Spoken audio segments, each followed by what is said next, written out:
یہ بہت اہم نوعیت کا سوال ہے اور عملی نوعیت کا سوال ہے، اور اس کے حوالے سے بھی آپ صلی اللہ علیہ وسلم نے ہماری بڑی خوب رہنمائی فرمائی ہے۔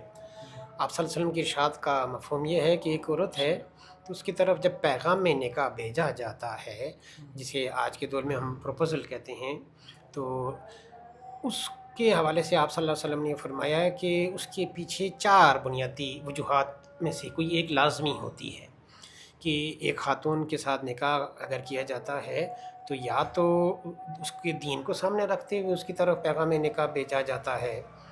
لڑکی کی طرف سے یا لڑکے کے گھر والوں کی طرف سے، اور دوسرا یہ ہے کہ اس کے دین کے ساتھ ساتھ کبھی کبھار یہ بھی دیکھا جاتا ہے کہ اس کا حسب نسب کیا ہے، لڑکی کا فیملی بیک گراؤنڈ کیا ہے۔ اسی طریقے سے یہ بھی دیکھا جاتا ہے کبھی کبھار کہ مال و دولت کے اعتبار سے اس کا کیا سٹیٹس ہے سوسائٹی کے اندر، اور اسی طرح یہ بھی مختلف چیزوں دیکھنے کے ساتھ ساتھ یہ بھی دیکھا جاتا ہے کہ وہ خاتون حسن کے اعتبار سے کہاں کھڑی ہے۔ تو یہ آپ صلی اللہ علیہ وسلم نے 4 بنیادی چیزیں گنوائیں، اور پھر فرمایا کہ انسان کو کوشش یہ کرنی چاہیے کہ جو دیندار خاتون ہے اس کا انتخاب کیا جائے۔ تو دیندار خاتون کے اعتبار سے ایک یہ ہے کہ بظاہر نظر آ رہا ہو کہ فلاں ایک دیندار فیملی سے ہے، اور ایک ہے کہ واقعی دیندار ہو۔ تو اس کے حوالے سے سب سے شارٹسٹ جو طریقہ ہے وہ یہی ہے کہ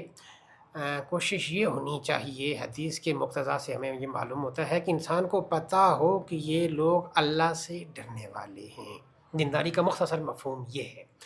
تو ظاہر ہے ایک بالکل اجنبی لوگ ہیں جن کے حوالے سے آپ کو پتہ ہی نہیں ہے، تو وہاں ایک دم سے جا کے رشتہ دینا مجھے ایسا لگتا ہے کہ حدیث کے اس مفہوم کو سامنے رکھتے ہوئے ریکمنڈیڈ نہیں ہے۔ اس لیے اگر کہیں